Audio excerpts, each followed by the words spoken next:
Hello, my name is Nina Holland, and I'm the Director of Desktop Training with Morgan Stanley Smith Barney. Thank you for having me here today. I'm going to talk with you a little bit today about a fairly unprecedented training event that our company went through and set up the background for you, and then a little bit about how our team and our company really took the entire firm through a blended learning program and getting them through this entire joint venture and the challenge that lay ahead for us. So just to set up the stage, essentially, the business need was, in June of 2009, Morgan Stanley and Citicorp created a joint venture. And this new joint venture was called Morgan Stanley Smith Barney. This immediately became the world's largest wealth management firm. Over 27,000 employees, and the two firms had to come together in culture, in platform, in policies and procedures, really in a number of ways. So our focus from the training world was to combine the two platforms and then train all of those 27,000 employees on the new desktop or the new platform that the company would use going forward. The harmonization as a result of the joint venture, as I mentioned, really required the technology, the policy, the procedure. Everything had to come together and be evaluated.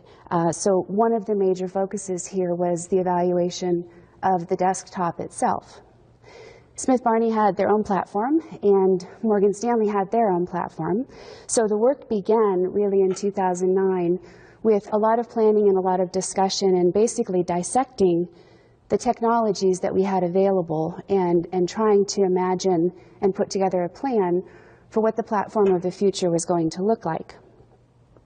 We knew that going into that planning in 2009, we were going to roll out these changes in a series of events. We would ultimately decide what the platform needed to look like, and then we would impact the Morgan Stanley audience by giving them that new platform in 2011, and then we would convert the Smith Barney audience onto that platform the following year. So we knew at the beginning this was a multi-year event. Again, from the training standpoint, we understood going into the planning that training was going to be critical throughout this entire adventure. And some of the key senior leaders in our organization really indicated that right up front. So we certainly knew the pressure was on and that training was going to be a key factor in the success. One of the basic understandings around the training delivery was that the business had to continue while the training events were happening with no impact to the clients, as minimal impact to the actual employees. And we knew that, most importantly, the training had to work. It had to be successful. In the end, they had to still know how to do their business and manage through the workstation and the technology and be able to service their clients and do their jobs. So to meet the training need and beyond the initial planning stages, we formed an integration project. And this was a combination of many different people throughout the firm, as well as some really significant partners and vendors that we worked with on a consultant basis. Notably in the training space, we worked very closely with Accenture and with the training associates. And we'll get into their roles a little bit more as we go through the presentation.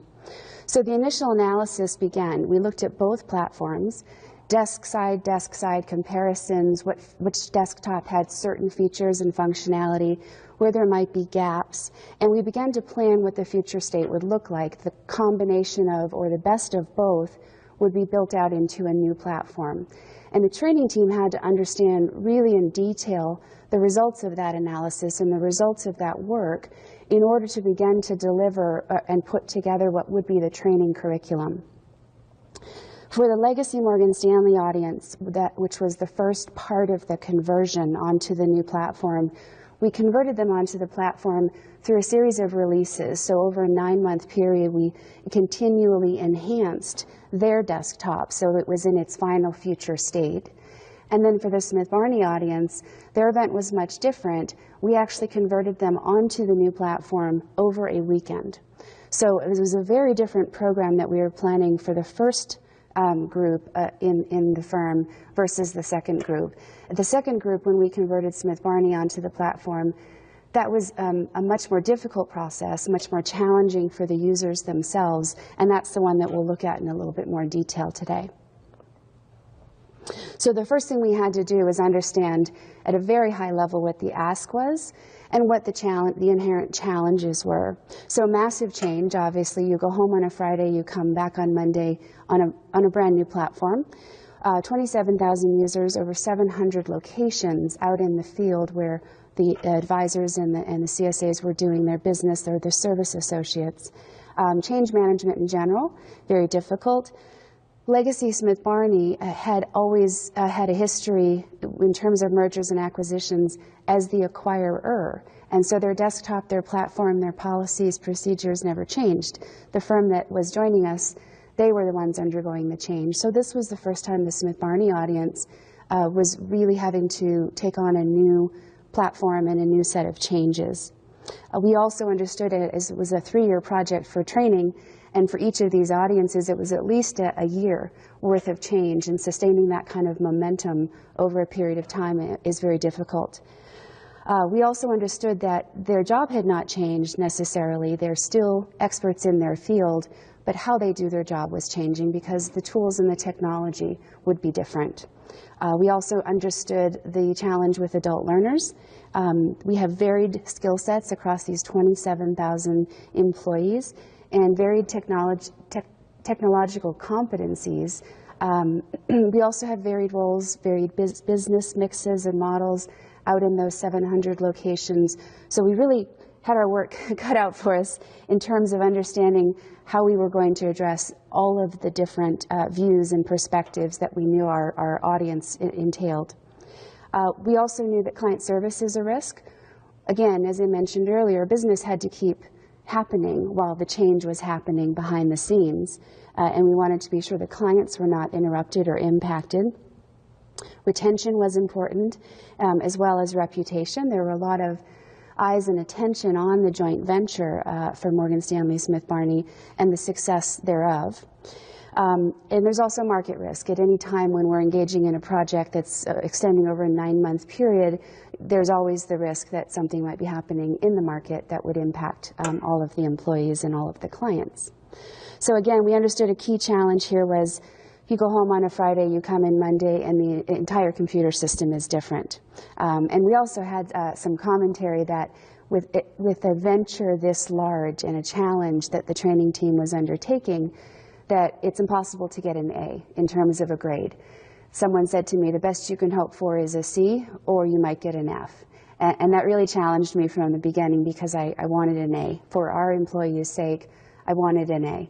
And I wasn't going to be happy with just a C, and I certainly didn't want an F. So I would say that the primary takeaway in terms of the high-level considerations was understanding our audience. Our training team and all of the partners and consultants and vendors that we partnered with really brought to the table a tremendous amount of experience. We brought the users in as well into the planning, so we understood the day in the life. We had certain councils that were involved. We had a variety of stakeholders throughout the company that were part of a committee that was really sort of monitoring and moving the training along. There were various other considerations that we had to make, but these were some of the key ones at the outset. In terms of planning the training itself, the basic approach was to deconstruct the change, really look at the final state of the platform, understand the platform the users were coming from, and then figure out what the differences were. So we didn't want to train them on things they already knew. We wanted to really just train them on the net change. So we had to break the platform into buckets, deconstruct it if you would, understand what training collateral we already had, what needed to be updated, what needed to be created from scratch. And then we really had to get our arms around and understand the approach, which was based on this from to. This is what you used to do, and this is what you'll do in the future.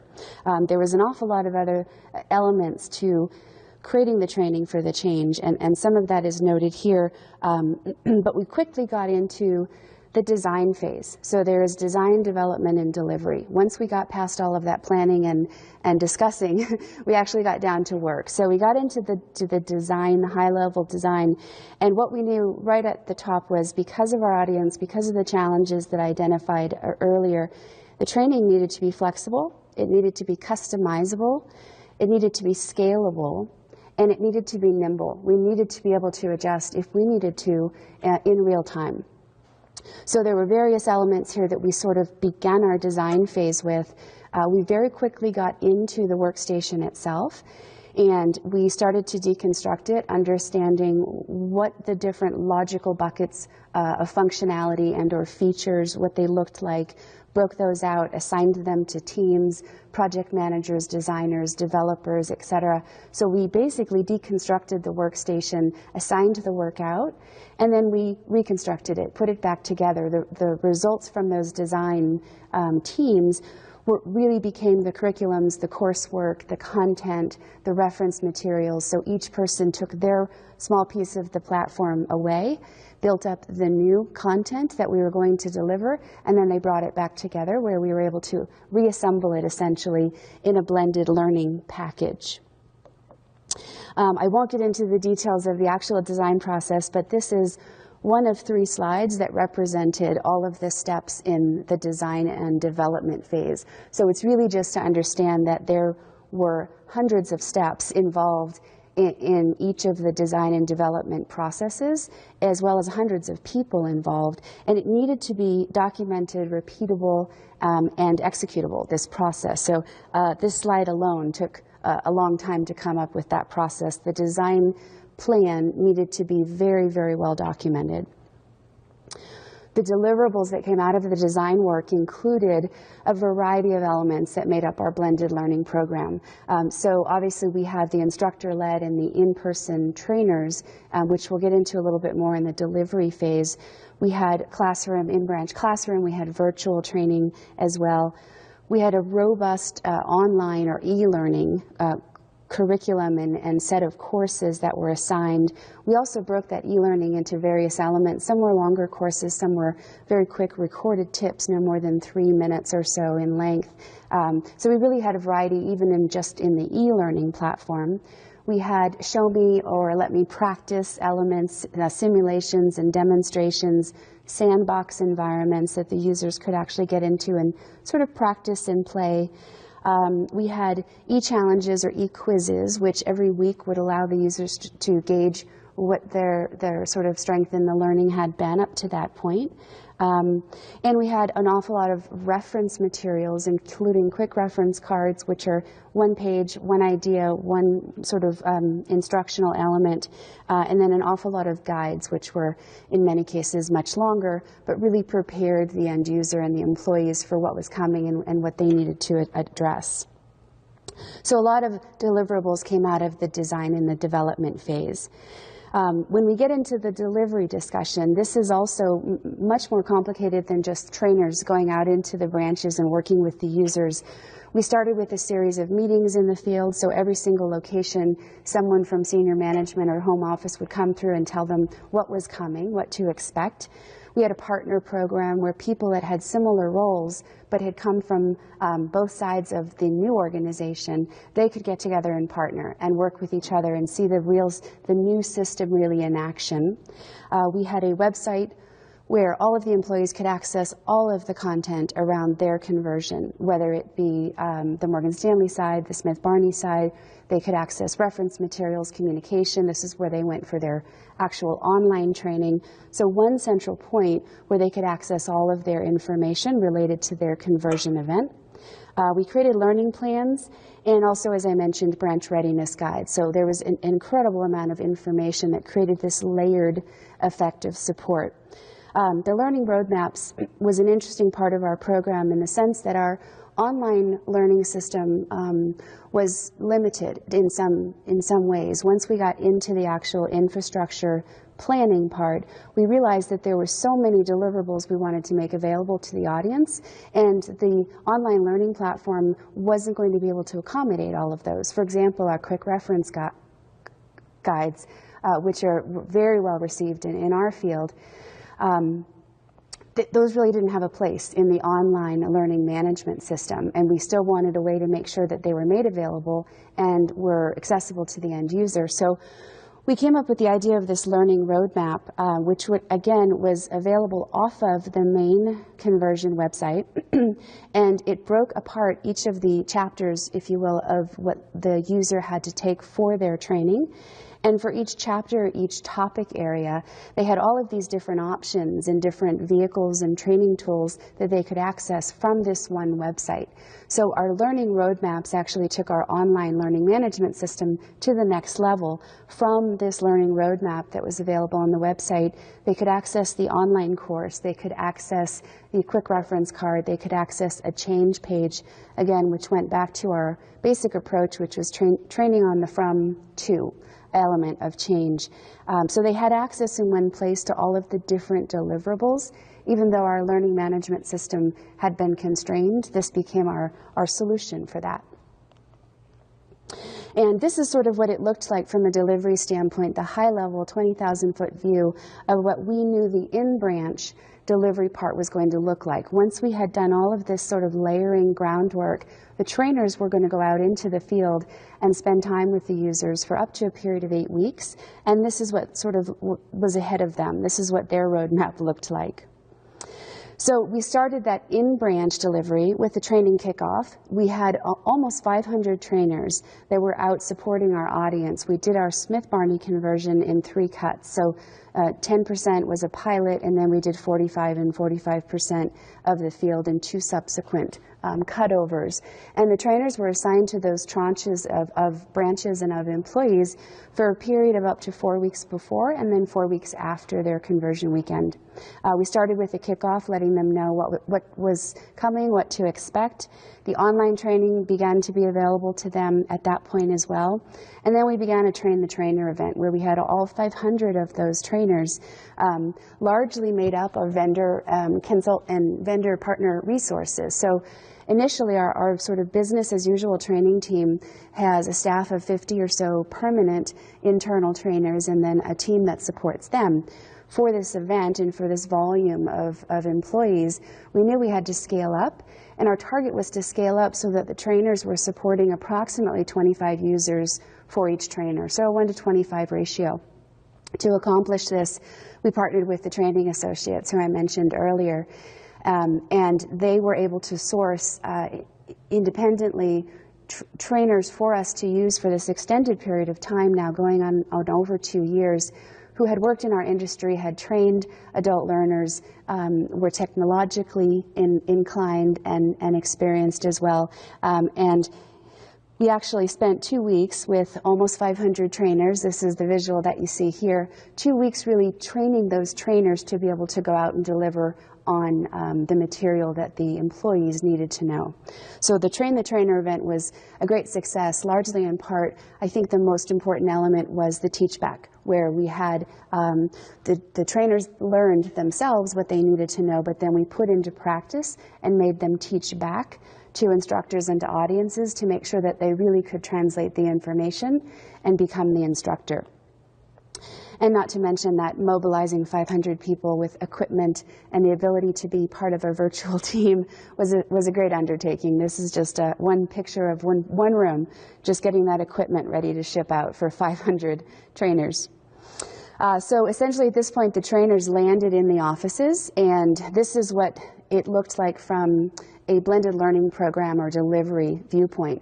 Not that you can read all of these boxes, and actually it looks a little bit like a heart attack on a monitor, and it might have felt like that for the trainers. These boxes represent all the different elements of what the trainers' activities were when they were in the branches. So we actually used this to make the branches and the employees understand what was coming, but we presented it in a way that the good news was there was an awful lot of support, layers and layers and layers of resources available to them.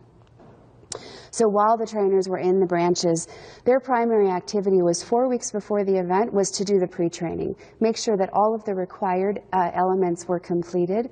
They conducted in-branch training, they conducted small group training, one-on-one sessions.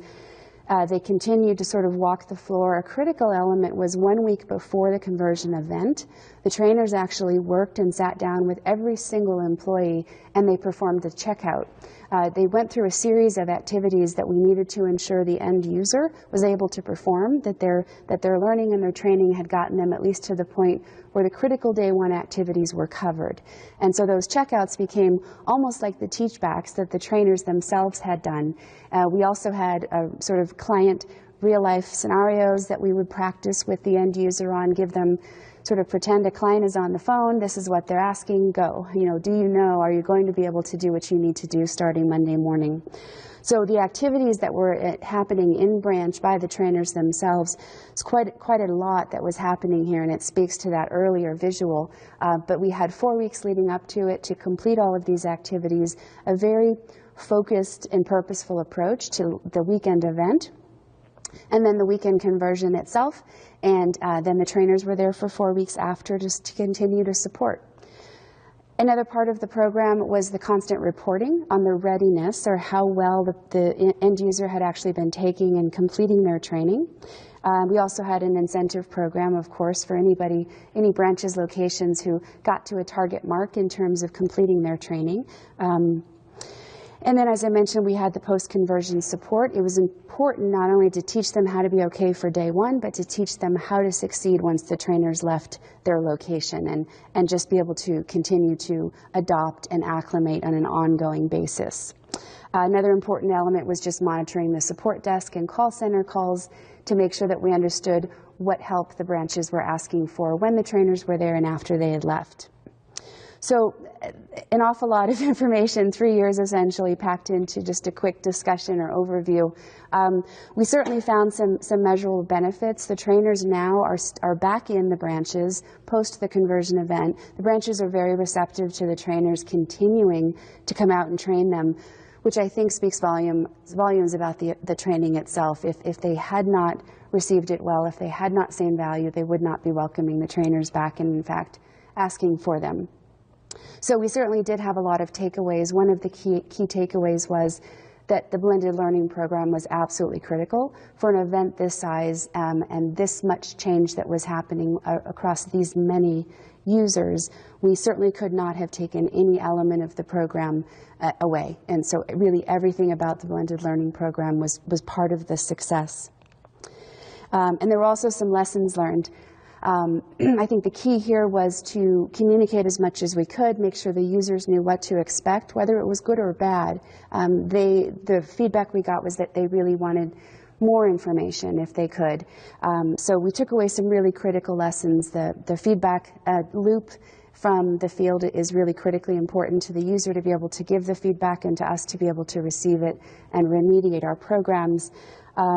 We also found that creating shared goals and shared empathy was really critical. It was okay to say they didn't like something about the program or the new desktop, but they also needed to share something that they did like. And through that constant sort of empathetic view of all of the change, we found that the people really have in the end, and this is several months post now, really have started to acclimate and adopt well. And so in the end, we think that while we have some lessons learned, we certainly think the program was a success.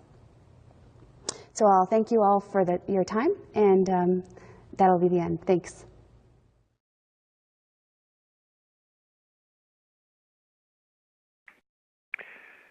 Great. I want to thank everyone for attending today. My name is Mike Brokobeek. I am the editorial director for Chief Learning Officer magazine, and we've got Nina on the line to answer any questions that you have about today's presentation. If you haven't already posted your questions, please use the Q&A function on your screen so that you can put those through.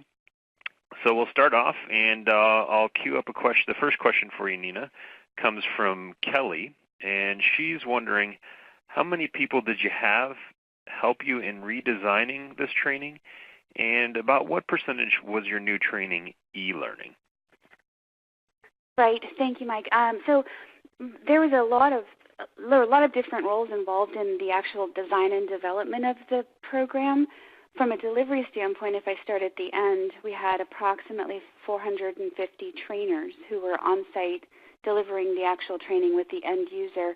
Prior to that, in the development period, there were probably 50 to 75, and at some points, maybe higher than that, people that are working on the actual development of the content and the collateral. We probably had, if I back up even further, in the design stage, we probably had anywhere from 30 to 40 project managers involved in leading various parts of the content curriculum development. And there were certainly is a core working group that was running this project from start to finish, probably 25 key folks there. And then as far as our stakeholders and subject matter experts that we really had to kind of reference all of our content with and get sign-offs, that numbered also in the hundreds.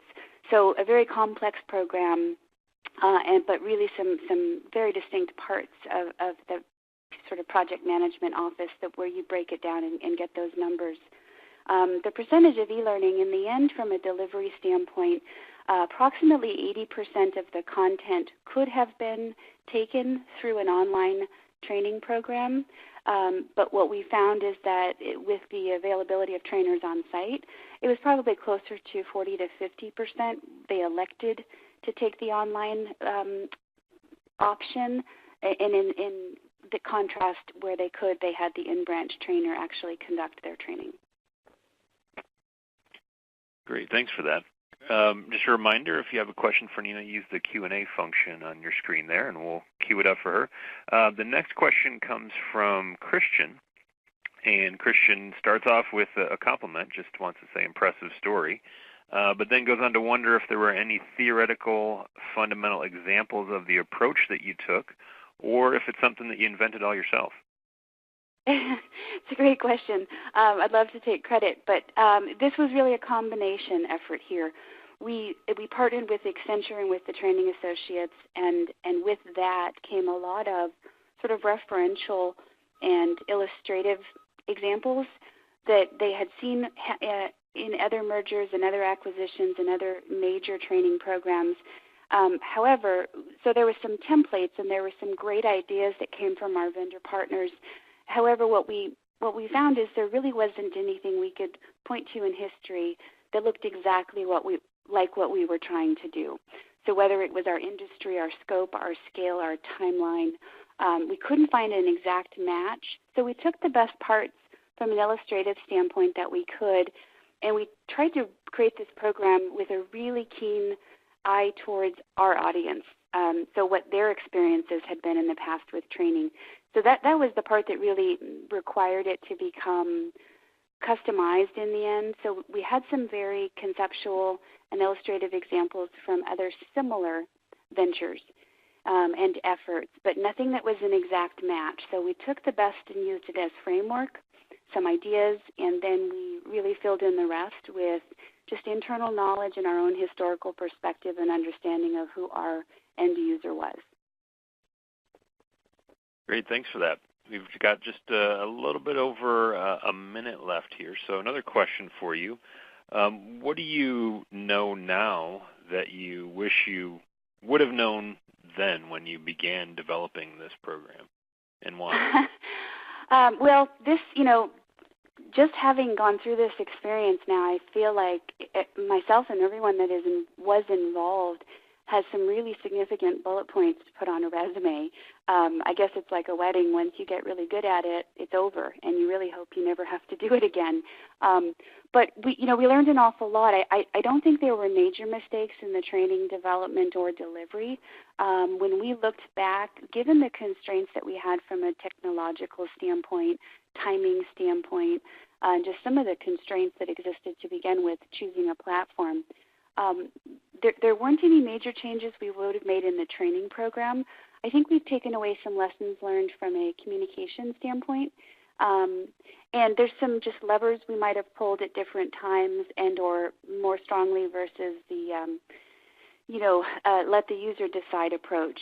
So there's some fine-tuning I think we would do differently. But in retrospect, as we've evaluated the program, we feel like the decisions we made and the approach that we took was as on track as it could be, considering these challenges that we faced, where, keeping business going, sort of changing the tires while the car's on the road. Great. With that, I want to take this moment to thank you, Nina, for being on the line for the Q&A and for your presentation, and also thank all of you in the audience for attending, and hope that you enjoy the rest of the virtual CLO Symposium. Have a great day. Thank you.